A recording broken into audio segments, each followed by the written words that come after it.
para continuar con esta temática. Bueno, primero una pequeña aclaración, que no necesariamente es una excusa. En lugar mío debería estar aquí Ricardo Pellón, que por alguna razón no pudo estar, y se me pidió de última hora que si podía cubrir su lugar, cosa que desde luego no voy a intentar hacer, porque Ricardo Pellón es Ricardo Pellón, y él sabrá lo que diría en un tema como este. Pero digamos, por un poco mis antecedentes y mi condición actual, pues dado que el tema no me coge muy lejos, pues acepté. Normalmente soy fácil de seducir. En esta ocasión me costó un poco de trabajo, pero al final dije que sí, como suelo decir casi siempre, ¿no? Y la razón por la que acepté, pues es porque brevemente diré que, bueno, obviamente mi formación es en análisis de la conducta desde muy joven, muy jovencito. Empecé con la preparatoria, empecé a leer a Skinner y empecé con una serie de experimentos muy elementales y muy simples, pero que eran contundentes, ilustrativos, si los comparaba con un curso en el que yo llevaba psicoanálisis, ¿no? Entonces, el profesor que yo tenía, que era de esta gente que venía con mucho impulso, ¿no? Conductista, radical ya en ese tiempo, pues nos ponía a hacer experimentos, y entonces uno empezaba a obtener datos muy rápidamente y muy fáciles, pero que eran contundentes en cuanto a lo que se tenía que hacer, y eso lo hacíamos en el salón de clase. Entonces, comparado con toda la teoría psicoanalítica, donde todo era bastante incierto y mucho dependía de la interpretación, etc. Además, el sexo era una parte elemental para todas esas interpretaciones, en fin, ¿no? Entonces hizo que me decantara desde muy joven por esta orientación, y cuando llegué a la facultad, pues ya tenía, digamos, algunos elementos para poder incluso elegir a los profesores con los que yo iba a tomar cursos. Y a partir de ahí, bueno, pues las lecturas se incrementaron, etcétera, etcétera, ¿no? Y después, pues mi trabajo profesional, pues ha sido seguir en la universidad y hacer investigación, siempre con un enfoque conductual. Pero hasta hace un tiempo, porque yo estaba en la ciudad de Guadalajara, y bueno, ahí vivo, y estaba en esta universidad, en un centro que era conductual, totalmente, el CEIC, no sé si todavía suena. Y con una historia que efectivamente era con una línea conductual, también vamos a decir radical, ¿no? Y por razones que ahora no vienen al caso, yo salí de ahí, y mi opción era incorporarme a un instituto de neurociencias que estaba justo al lado, donde yo tenía muchos amigos y pensé que podría ser un ambiente bueno, pero que de todas maneras era un reto. Y de entrada yo dije, bueno, creo que esto de las neurociencias siempre había estado revoloteando alrededor de nosotros, ¿no? Siempre se hablaba de las neurociencias, pero generalmente en un tono bastante despectivo, ¿no? Poco crítico, poco informado, pero siempre era en un tono despectivo. Y aunque tenía mis dudas y mis reservas, pues fui a este Instituto de Neurociencias, evidentemente con la gente que trabaja ahí. No había ninguno con una orientación conductual, y me pareció en cierta forma como un reto, ¿no? Es decir, voy a ver qué puedo hacer ahí, y a ver si no me echan pronto, ¿no? Contra lo que yo me esperaba, yo tenía de verdad un interés legítimo por entender qué es lo que hacen las neurociencias, qué estudian y cómo lo hacen, de verdad. Y lo que me encontré en primer lugar, es que las neurociencias, pues si la psicología ha estado en crisis, pues las neurociencias no están lejos de estar en crisis, ¿no? No me gusta el nombre de neurocientíficos, me parece un poco soberbio el nombre, ¿no? O sea, como que ellos sí son neurocientíficos, ¿no? Y los demás no. Pero bueno, esta gente que yo creo que son neurofisiólogos, es como deberían llamarse. Un día uno de estos prominentes lo dijo, ¿no? Dice, las neurociencias es una nebulosa. O sea, no se ve claro para ningún lado y no se sabe exactamente qué es, ¿no? Y cuando uno ve de cerca a la gente que trabaja en neurociencias, lo que uno se encuentra es un mosaico de una cantidad diversa, ¿no? De formas de investigar, de temas por investigar y cosas por investigar. sujetos, temas, metodología, etc. Es muy difícil hacerse un panorama de qué son las neurociencias. Alguna vez con otro colega, ahí mismo, aprovechando un evento más o menos como este, intentamos, ¿no?, poner como tema, ¿no?, cuál es el objeto de estudio de las neurociencias, ¿no?, a lo cual invitamos a puro neurocientífico, neurofisiólogo. No fue posible. O sea, no salió exactamente qué es lo que hacía. ¿Por qué? Porque cada uno defendía lo que hacía. Y cada uno está, pues, en un estudio del sistema dopaminérgico y hasta ahí. Otro estudia, pues, hace resonancia magnética funcional y por ahí. Y otro hace electroencefalografía y por ahí. Ajá. O sea, técnicas que son muy distintas, que miden cosas muy distintas y que llevan a interpretaciones y a explicar fenómenos que son muy, muy distintos. Y es muy difícil, y entiendo que es muy difícil que se pongan de acuerdo en algo así que podríamos tener una teoría que pudiera integrar toda esa cantidad de datos. Y en psicología tenemos muchos datos. Bueno, ahí lo que produce una resonancia magnética funcional, o sea, produce datos que es inimaginable. Tiene que hacer un montón de maniobras para poderse quedar con algunos datos, ¿no? Entonces, pues hay un problema muy serio. El principal problema que tienen, me parece, después de ver toda esta diversidad, es la medición. Nunca ven lo que miden directamente. Miden siempre indirectamente. Puede ser que no esté mal. Lo que pasa es que a partir de esas medidas indirectas después hacen unas especulaciones que es muy difícil aceptar. O sea, el brinco que se da de lo que supuestamente están midiendo, y siempre digo supuestamente, para dar una explicación que a uno ahí sí uno se le atora, o sea, a uno le cuesta mucho trabajo, la memoria, el aprendizaje, la depresión, etcétera, etcétera, uno, digamos, se viene abajo. O sea, simplemente es decepcionante, porque el salto es muy grande, ¿no? Desde la forma en cómo miden, ¿no? Porque ya digo, siempre se los digo, o sea, si yo pongo una rata a presionar una palanca, yo veo presionar la palanca. ¿Sí? Que pongo un aparato para que lo cuente, bueno, pues está bien, pero yo podría ponerme a contar. Y veo a la rata que le pongo la palanca, veo a un niño haciendo cosas, ¿no? Pero ellos no ven lo que pasa dentro del cerebro.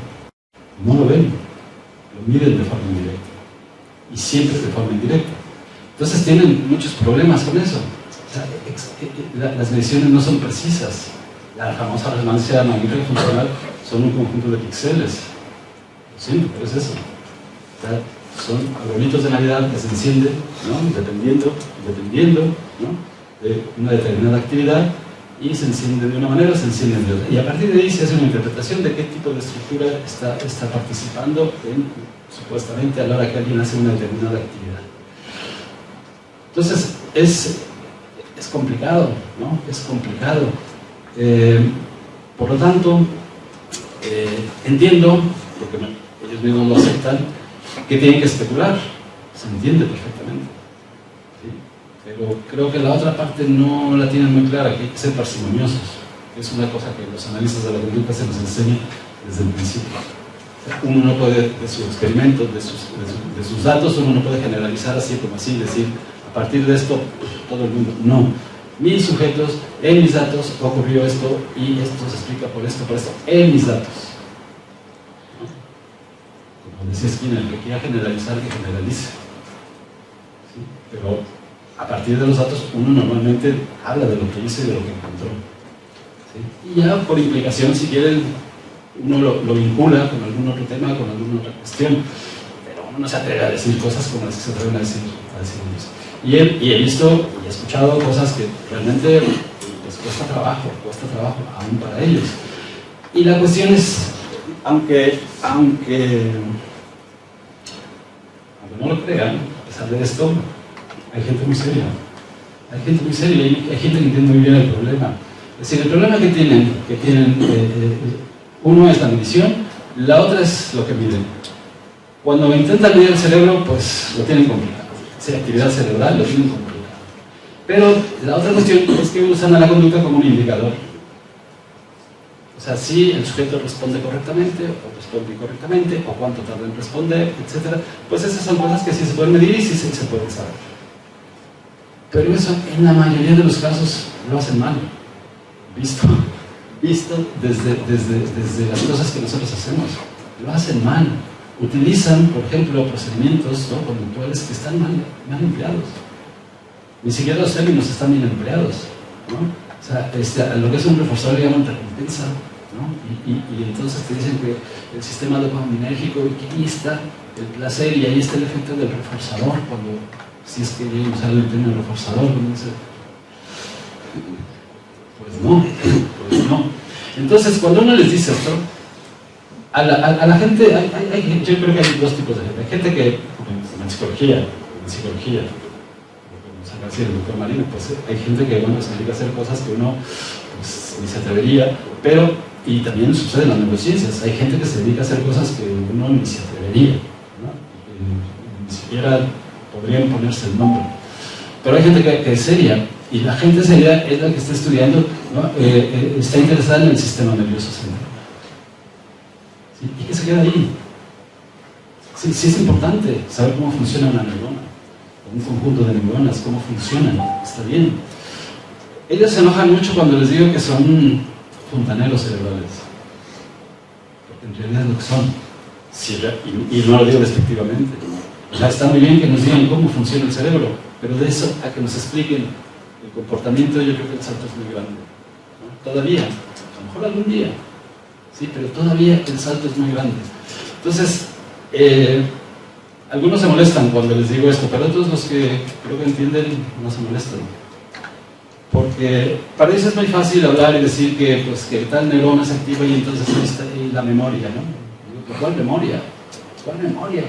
Sí, porque vuelve a reaccionar, porque la vuelves a activar y tal. Pues sí, la vuelves a activar, pero eso no quiere decir que hay una memoria. ¿Dónde está? O sea, ¿dónde es eso? ¿Qué te hace pensar que hay una memoria? Utilizan los términos que hemos usado tradicionalmente en psicología, ¿no?, para explicar, ¿no?, cuestiones que están a nivel neuronal. No tiene sentido. Ahora, mientras sigan haciendo eso, va a ser muy difícil que podamos estar en contacto. Pero, insisto en que hay gente que, justamente los que estudian realmente estos estudios, pues, que son realmente neurofisiológicos, es decir, que estudian estos mecanismos en los cuales se activa una neurona, etc. Ahora es posible, antes no era posible, pero ahora pueden sí medir la actividad de una neurona. Ahora lo pueden hacer.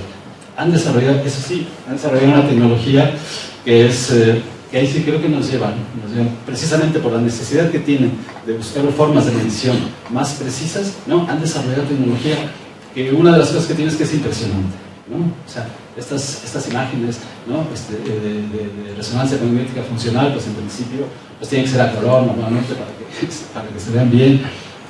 Análisis estadísticos tienen que ser, o sea, por fuerza los han tenido que desarrollar, porque la cantidad de datos que te arroja una resonancia magnética es impresionante, Entonces tienen que desarrollar estos métodos, lo tienen que hacer, ¿sí?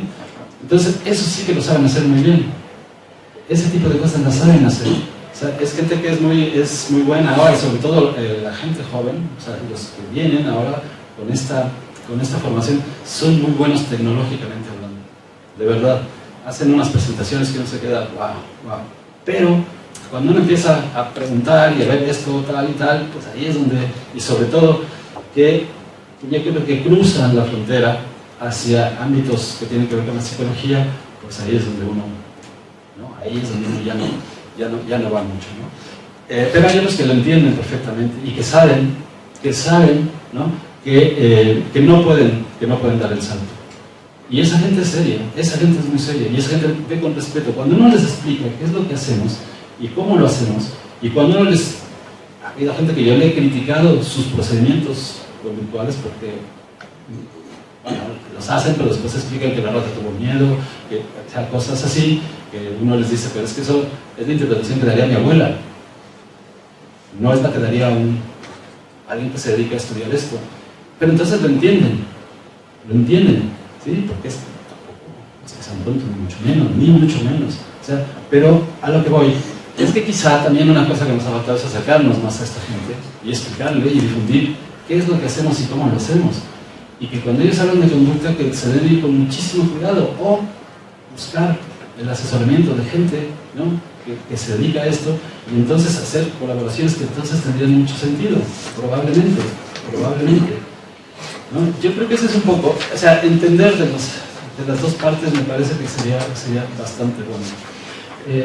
Y digamos esa actitud que en algún momento se jugó como despreciativa, porque se descalificaba ya de entrada, ¿no? A lo que es esta gente, porque hay que reconocer que hubo un tipo en donde no tenían los avances que tienen ahora, no tenían, digamos, por ejemplo, hay gente que ya se ha dedicado a condicionar una neurona, y lo hace muy bien, y lo hace muy bien, y lo hace bien, y te lo demuestra y está bien, y lo hace bien, ¿sí?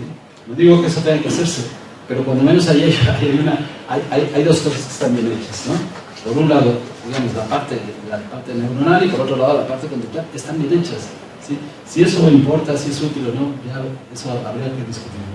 Pero cuando menos por ahí ya se empiezan a hacer cosas que tienen un sentido, ¿no? En un lado y el otro. Es decir, las dos partes se entienden, ¿sí? Uno lee un artículo escrito por fisiólogos haciendo eso y uno lo entiende perfectamente. Entonces, yo creo que aquí creo yo que la alternativa en ese sentido y en este campo en particular es que deberíamos tener más interacción. Primero porque nos están ganando el campo. Y no solamente el campo, nos están ganando las plazas, nos están ganando las revistas, nos están ganando las publicaciones, nos están ganando la explicación. Ya antes nos las ganaban otros y ahora estos, ¿no? O sea, viene la gente de la universidad y ahora explican lo mismo el alcoholismo que todo, la depresión, que todo. Se le antepone lo de neuro y ya tiene fuerza, ya se vende, etc. ¿no? Y la gente se lo cree. Hay una gran cantidad de información engañosa, ¿no? Pero que está demostrada que es engañosa y sin embargo eso es lo que le llega a la gente, ¿no? Hablábamos hace un rato de los metaanálisis que se han hecho de estudios con resonancia magnética funcional, ¿no?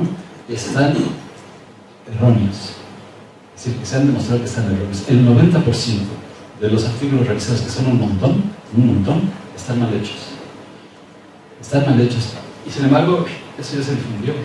¿Sí? Y usted ve nada en internet y sale ahí que para el amor no sé qué y tal, neurotal, y que para esto tal. El otro día vi un anuncio que me llegó, o sea, neurocierre de ventas.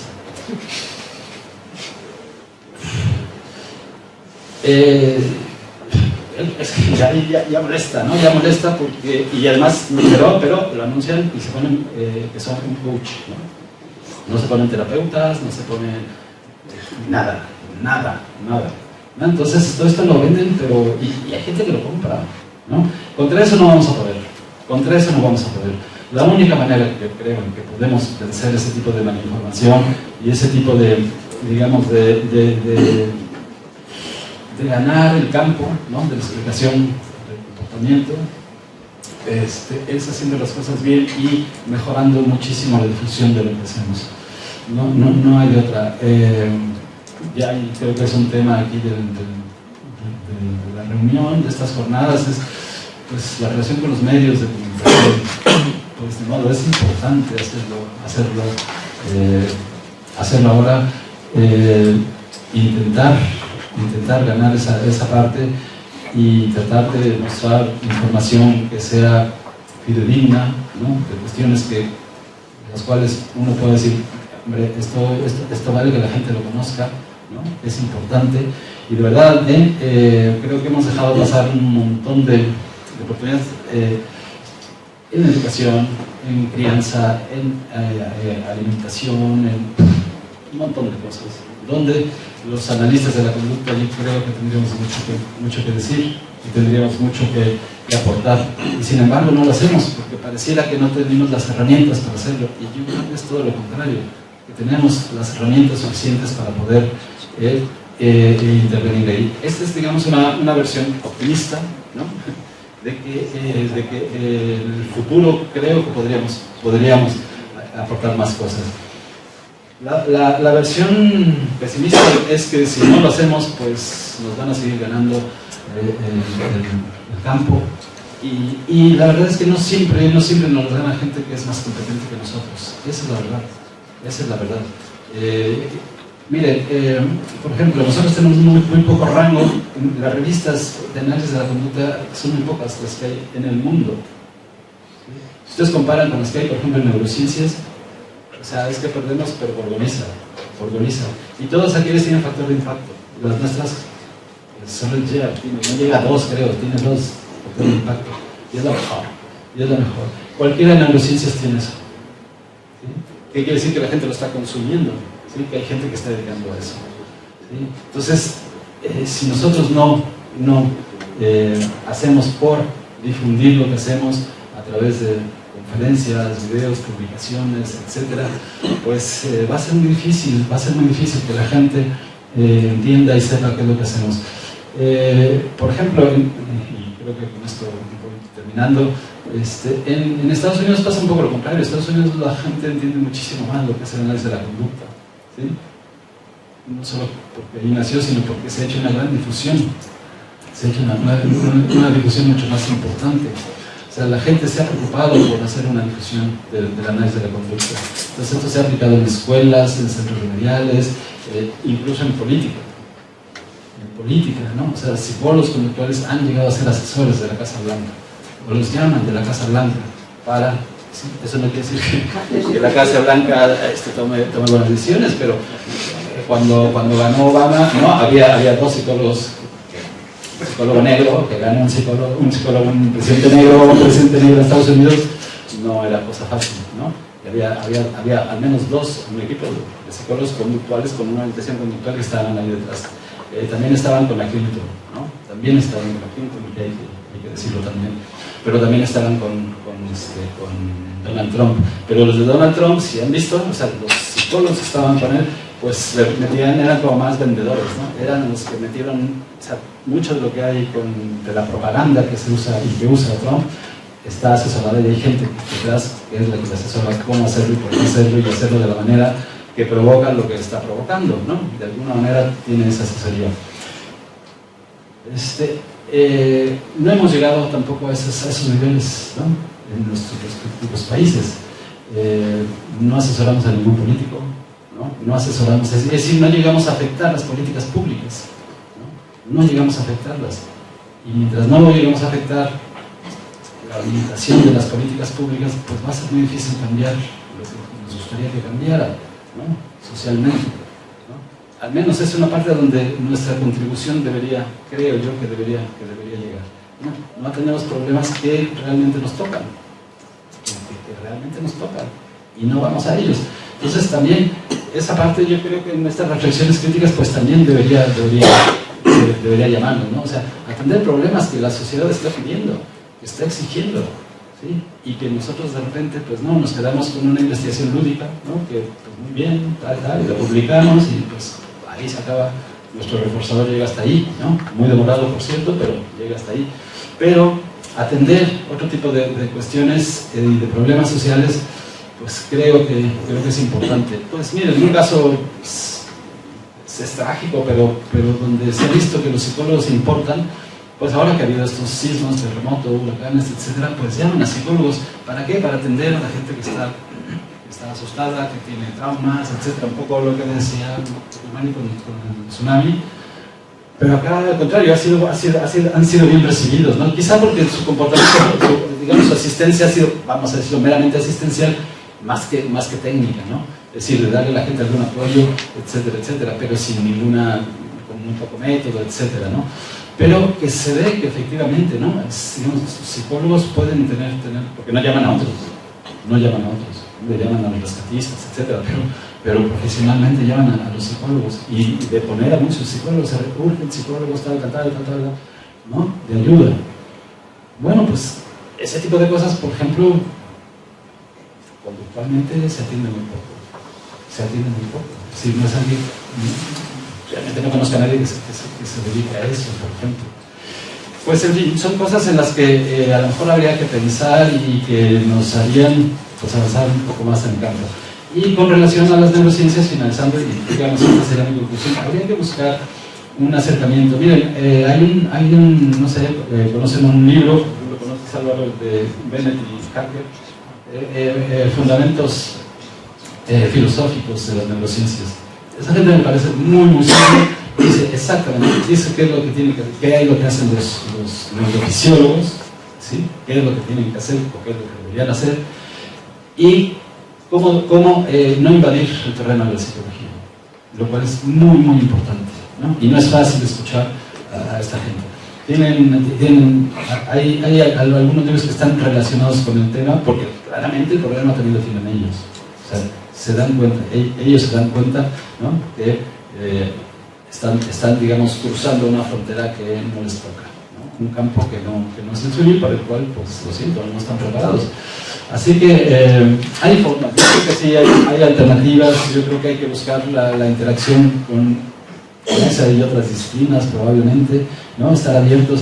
Cuando uno les explica a otros profesionales que son serios, créanme que de verdad que nos entienden, o sea, entienden qué es lo que hacemos, ¿no? O sea, porque también piensan que los psicólogos pues, somos lo que más o menos todo el mundo cree, o sea, que somos casi como estos de los neuroventas y que hacemos el sí se puede, que somos motivacionales y aspiracionales y estas cosas, ¿no? Que es lo que las librerías, digamos, están llenas de esa literatura, ¿no? Sí se puede, el autoayuda, ¿no?